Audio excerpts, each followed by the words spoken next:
जनतेचा अधिकारनामा जाणीव हक्काची या न्यूज चॅनल मध्ये आपले स्वागत आहे। अंबप तालुका हातकणंगले जिल्हा कोल्हापूर येथील ग्रामसभेमध्ये ऐतिहासिक निर्णय, विधवांनाही मिळणार समाजामध्ये सन्मानाचे स्थान। अंबप ग्रामपंचायत 26 जानेवारी प्रजासत्ताक दिन उत्सव साजरा करण्यात आला। यावेळी उपसरपंच आसिफ अबूबकर मुल्ला यांच्या हस्ते ध्वजारोहण करण्यात आले।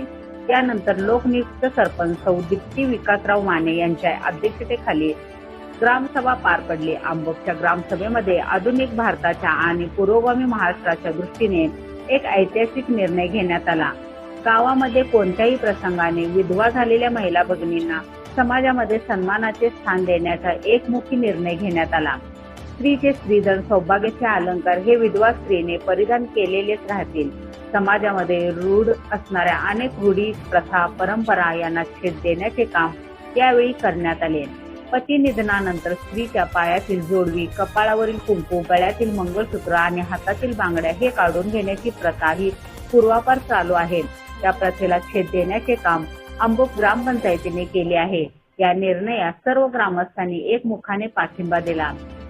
यावेळी गावातील अनेक महिलांनी आपली मते व्यक्त केली। यावेळी अनेक विषयावरती चर्चा करण्यात आली। उपस्थित प्रश्नांना लोकनियुक्त सरपंच सौ दीप्ती विकासराव माने यांनी सर्वच प्रश्नांची अगदी समर्पकपणे उत्तरे दिली। विशेष म्हणजे ही ग्रामसभा संपल्यानंतर विधवा महिलांना हळदी कुंकू लावून या निर्णयाची अंमलबजावणी करण्यात आली। त्यानंतर सभेची सांगता झाली। या ग्रामसभेस गावातील ज्येष्ठ नागरिक, तरुण मंडळाचे कार्यकर्ते व आजी माजी सरपंच, उपसरपंच, सन्माननीय ग्रामपंचायत सदस्य, पोलीस पाटील, तंटामुक्ती समितीचे अध्यक्ष, विविध संस्थांचे पदाधिकारी उपस्थित होते। विशेष म्हणजे या ग्रामसभेस बहुसंख्य महिला उपस्थित होत्या। ग्रामपंचायत अधिकारी श्री डी.व्ही. शिंदे सर यांनी प्रशासकीय अधिकारी म्हणून काम पाहिले।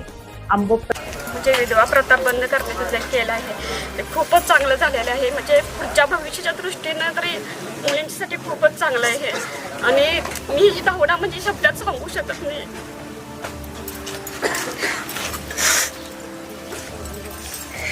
म्हणजे कधी बरं वाटत आहे की आमच्यासारख्या स्त्रियांना समाजामध्ये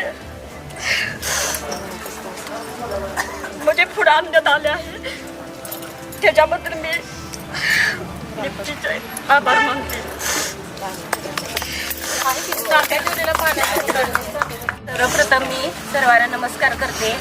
आज आपल्या लोकनियुक्त दीप्ती वहिनी यांनी विधवा प्रथा बंद हा कार्यक्रम इथे सादर करून आम्हाला मानाचं स्थान दिलं आहे। समाजात आम्हाला हळदी कुंकवाला अक्षरशः हात लावायचं म्हणलं तर तर कापायचे आमचे हात, पण आज वहिनीने आम्हाला 4 माणसात समाजात किंमत दिलेली आहे, मान दिला आहे आणि आम्ही हे कधीही विसरू शकणार नाही। आज आम्हाला असं एवढं आम्हाला हे वाटतंय की कधीही न विसरण्यासारखा आजचा क्षण आहे। धन्यवाद। बघा म्हणजे जमते का नसेल तर जसं माझ्या सोन्याला सपोर्ट दिलाय, मी जसं माझ्या सोन्याला सपोर्ट दिलाय तसं दुसऱ्यांच्या जर घरात झालं तर सगळ्यांनी तसा सपोर्ट द्या आणि मी वहिनीचा आभार मानते। त्याच वेळेला मी म्हणजे मिस्टर एक्सपायर झाल्यानंतर मी B.Ed वगैरे पूर्ण केलं आणि ग्रॅज्युएशन वगैरे पूर्ण केलं। त्यानंतर माझी त्यावेळेला मुलं लहान होती, पण समाज कसा आहे की विचार करत नाही की ही लेडीज आहे, ही तरुण आहे किंवा ही बाहेर कशी पडणार किंवा पडल्यानंतर तिला कशा पद्धतीने आपण सहकार्य करावं असा विचार करत नाही। तर बाहेर पडल्यानंतर म्हणतात की अगं बाई ही बाहेर पडली, तिनं टिकलीच लावली, तिनं जोडवीच घातली, हे असं सगळं वातावरण असतं। पण असा विचार करत नाही की तिची मुलं लहान आहे, तिला जगवायला पाहिजे, त्या मुलांना शिक्षण दिलं पाहिजे असा विचार करत नाहीत। एखादा जेंट्स कसा असतो, त्याची जरी बायको एक्सपायर झाली तरी तो बाहेरच्या बाहेर कामं करून आलेलं सुद्धा कोणाला समजत नसतं। पण एखादी लेडीज जर मिस्टर नसले तर ती बाहेर पडली तर ही कुठे गेली, काय गेली असं म्हणजे प्रश्न सुरू असतात। तर मी या मोठ्या संकटातून आता बाहेर पडले। माझा मुलगा आता एरोनॉटिकल इंजिनियर आहे आणि मुलगीचं पण लग्न झालेलं आहे। तर मुलगीच्या लग्नात सुद्धा हा प्रश्न उद्भवलेला की कन्यादान कोण करायचं, तर माझे भाऊ वगैरे मला भरपूर सपोर्ट केला त्यांनी। नाही, स्वतः तुझी मुलगी तू स्वतः कन्यादान करायचं। मी स्वतः माझ्या मुलगीचं कन्यादान केलेलं आहे आणि माझी तर इच्छा आहे की सगळ्यांनी अशाच पद्धतीने आपल्या मुलांचं जे काय कार्यक्रम आहे ते स्वतःच्या आईनंच पार पाडावे, दुसऱ्यांना कोणाला तो अधिकार द्यायचा नाही असं माझी म्हणजे मनापासून इच्छा आहे।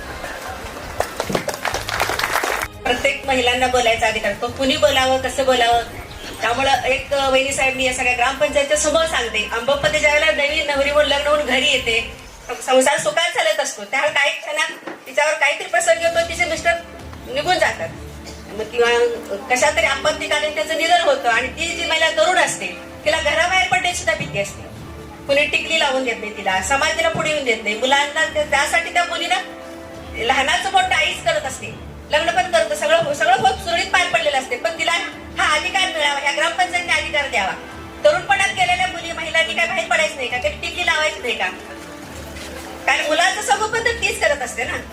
त्या मुलांच्या संगोपनासाठी आता एखाद्या मुलाचा जरी वाढदिवस असला तर तिला हळदी कुंकू द्यायचं सुद्धा घरची लोक म्हणतात हळदी कुंकू घेऊ नको तू. आणि असं कुठं असते का हळदी कुंकू घेऊ नको? म्हणजे लहानपणापासून आमची आजी आम्हाला सांगायची हळदी कुंकू लहानपणी देवाला लावायचं, नमस्कार करायचा, लहान टिकली लावायची मुलीला. त्या ती पूर्वीपासूनच आहे. उघड्या कपाळानं बघायचं नसतं, आमच्या आजी पूर्वज म्हणायच्या की उघडा कपाळ बघायचं नसते, उघडा गळा बघायचा नसतो. ह्या आता कितीतरी आपल्या महिला तरुण आहेत, त्यांना बाहेर पडली असं डोकावर बघितलं जातं. त्या खसक्या त्यांना प्रत्येक वेळेला सांगतात का की हा ग्रामपंचायत मध्ये तुम्ही विषय मांडा. प्रत्येक सिटीमध्ये झाले. आता आमच्या आंबोक सारख्या स्थितीत पण व्हावं ही एवढी अपेक्षा आहे. आता हातकली पंचायत मध्ये निर्मला माळी माझी भाई, माझा तो सक्का चुलत भाऊ ऍक्सिडेंट मध्ये गेला, पण आम्ही तिला सगळ्यांनी सांगितले तू टिकली लाव. पंचायतीमध्ये ती निवडून सुद्धा आली आता आणि तू असं करावं. त्याला कुणाच्या पुरुषांनी सुद्धा सहकार्य केलं. सगळ्या महिलांनी किंवा सगळ्या गावातल्या ग्रामपंचायत मध्ये जे पुरुष आहेत त्या तरुण महिलांचा तो प्रसंग येतोय, त्याला सगळ्यांनी हे केलं पाहिजे, सहकार्य केलं पाहिजे त्या महिलेला. आता आज आपल्या गावात एक अशी महिला होती की तिला इथून तिथे स्टँड पर्यंत जायला सुद्धा भेट होती. की नवरा मेल्यानंतर तिनं BA आपल्याच कॉलेजमध्ये केलं. आज तिचा मुलगा इंजिनियर झालाय. सुरुवातीला तिला खूप त्रास झाला. ती येताना काय की म्हणायची मला इथं यायला कसं, मी ग्रामपंचायतच्या कोपऱ्यापर्यंत तिला घालवता येत होतो. आणि आता ती त्यामुळे ती धाडशी झाली, मुलं घडवली तिनं. अशा महिलांनी बाहेर पडायला पाहिजे. आणि ही आपल्याच महिलाच हे आपल्या सगळ्या तिला नाव ठेवतात. टिकली लावली, गळ्यात घातलं, वाकून बघणं, तिची चेष्टा करणं हे थांबावं आणि विदुरमुक्त गाव व्हावं अशी म्हणजे अपेक्षा आहे आमच्या महिलांची सगळ्या. काय महिला ज्या महिला प्रसंग येतो त्याच महिलांनी माहीत असते ना की काय झाले. आणि महिलाच महिलेला खेचते तर कुणीही कुणाला खेळतो नये. ग्रामपंचायत हा सगळ्यांना कुठं जर करून काय जर वयोवृद्ध झाले असेल तो भाग वेगळा, पण जर तरुणपणाचा गेला असेल तर तिने तर बाहेर पडायला पाहिजे. मुलाचं संगोपन कसं करणार मग? त्यामुळे जनतेचा अधिकारनामा जाणीव हक्काची या न्यूज चॅनलला लाईक, शेअर व सबस्क्राईब करण्यास विसरू नका व सदैव रहा अपडेट. जाहिराती व बातमीसाठी आजच न्यूज चॅनलशी संपर्क साधावा. 80 87 820 897.